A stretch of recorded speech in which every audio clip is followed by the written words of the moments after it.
السلام علیکم ورحمۃ اللہ۔ میت کو ایصال ثواب کرنے کا کیا طریقہ ہے؟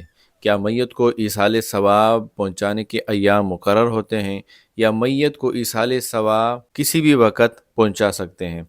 تو یہ بہت ہی اہم مسئلہ ہے، بہت ہی اہم ویڈیو ہے۔ اس ویڈیو کو آپ آخر تک دیکھیں، انشاءاللہ آپ کو بہت فائدہ ملے گا۔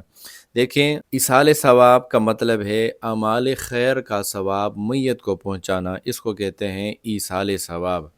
ایصال ثواب خواہ بدنی ہو یا مالی ہو، دونوں طرح کے ایصال ثواب میت کو پہنچا سکتے ہیں۔ ایصال ثواب کی چند صورتیں یہ ہیں۔ ایصال ثواب کی چند صورتوں میں سے ایک صورت، جیسے آپ ایصال ثواب کر رہے ہوں نفل نماز کی صورت میں، نفل روزوں کی صورت میں، نفل حج کی صورت میں، نفل عمرہ کرنے کی صورت میں، قرآن پاک کی تلاوت کر کے اس کا ثواب میت کو بخشوانے کی صورت۔ آپ 2 رکعت نفل ادا کر رہے ہیں اس نیت سے کہ اے اللہ اس 2 رکعت نفل کا ثواب میرے فلاں رشتہ دار کو پہنچ جائے، تو ضرور انشاءاللہ پہنچے گا۔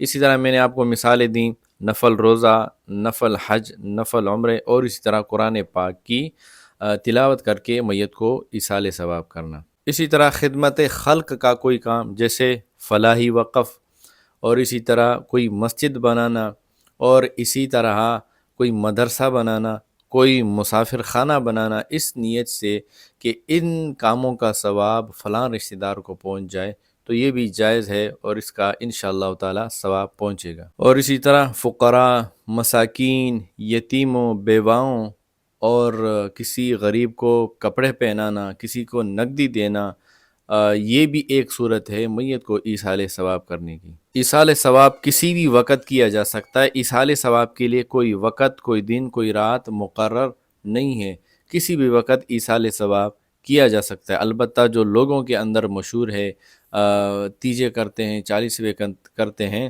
تو یہ ایک وقت مقرر کرنا ہے۔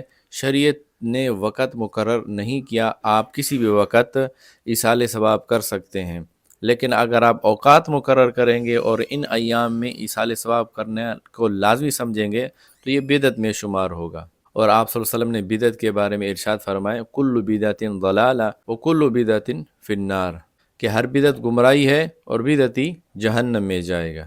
ایک اہم مسئلہ آخر میں آپ کو بتاتا چلوں کہ ایصال ثواب سے زیادہ جو چیز ہے وہ میت کے ذمے جو لوگوں کے حقوق ہیں وہ اس سے بھی زیادہ ہے۔ آپ صلی اللہ علیہ وسلم کے زمانے میں جب کوئی شخص آتا تھا کہ یا رسول اللہ جنازہ پڑھائیے، آپ صلی اللہ علیہ وسلم فرماتے کہ کہ اس کے اوپر کوئی قرضہ وغیرہ ہے یا نہیں۔ اگر قرضہ ہوتا تو آپ صلی اللہ علیہ وسلم اس کی نماز جنازہ نہیں پڑھاتے، اگر قرض نہ ہوتا تو پھر اس کی نماز جنازہ پڑھا دیتے۔ میں امید کرتا ہوں آپ کو تمام باتیں سمجھ میں آ گئی ہوں گی۔ شکریہ، اللہ حافظ۔